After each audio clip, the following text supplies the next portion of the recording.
تو حضور نے بھی جو باتیں کہی تھی اگر کر کے نہ دکھاتے تو کہتے ہونے والی بات نہیں، شاعری ہے.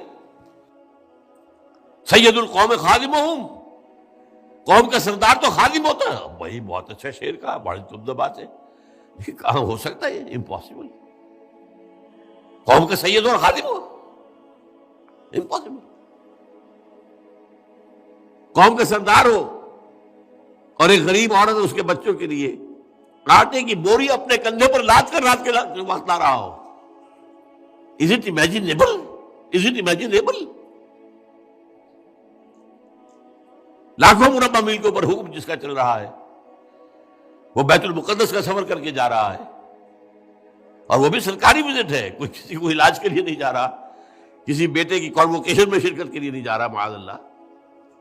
وہاں سے ریکویسٹ آئی آپ یہاں آئیں گے تو یہ بیت المقدس جو ہے فتح ہو جائے گا، یروشلم فتح ہو جائے گا. اس لیے کہ وہاں کے عیسائی علماء نے کہا تھا اے مسلمانوں، ہماری کتابوں میں لکھا ہوا ہے کہ یہ شہر فتح ہوگا، لیکن جس کے ہاتھوں فتح ہوگا اس کی کچھ نشانیاں تم میں وہ نہیں ہے، یہ کبھی فتح نہیں ہوگا تمہارے ہاتھوں، چاہے تم قیامت تک پڑے رہو. اس لیے کہ یروشلم کی فصیلیں بہت اونچی تھیں، ہم سیلف سفیشینٹ، پانی اور ہر چیز موجود.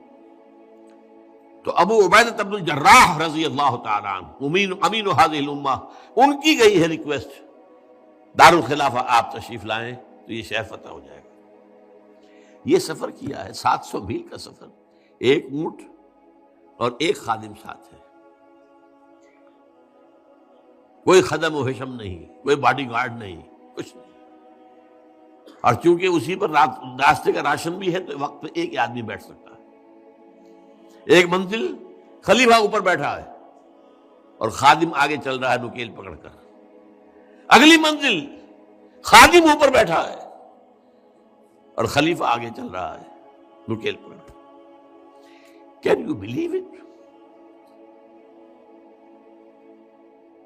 ہمیں عظمت کا احساس ہوا جب معلوم ہوا کہ چون لائی کی بیٹی بھی سائیکل پر جاتی تھی کالج، یا عبدالجوان ناصر کا بیٹا یا بیٹی بھی جاتی تھی. ٹھیک ہے، یہ بھی اچھی بات ہے.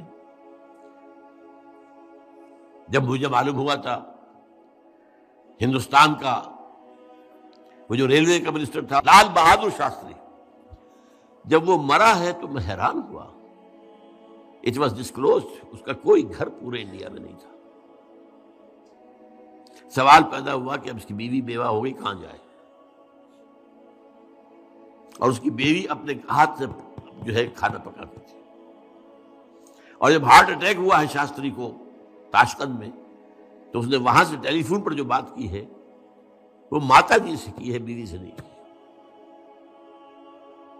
لیکن یہ ساری بلندیاں ان سب کو جمع کر لیجئے، کیا عمر کے آس پاس بھی آئیں گے؟ یہ کارنامہ کر کے دکھایا محمد رسول اللہ صلی اللہ علیہ وسلم. اس کو قائم کرو اور دنیا پر حجت قائم کر دو کہ ہاں دین یہی ہے، حق یہی ہے، نظام یہی ہے. اسی میں انسان کی فلاح ہے، اسی میں اس کی بہبود ہے، اسی میں اس کی اخلاقیات کی بلندی ہے، اسی میں اس کی تہذیب کی مضبوطی ہے، اسی میں اس کے تمدنی کے تقاضے پورے ہو سکتے ہیں.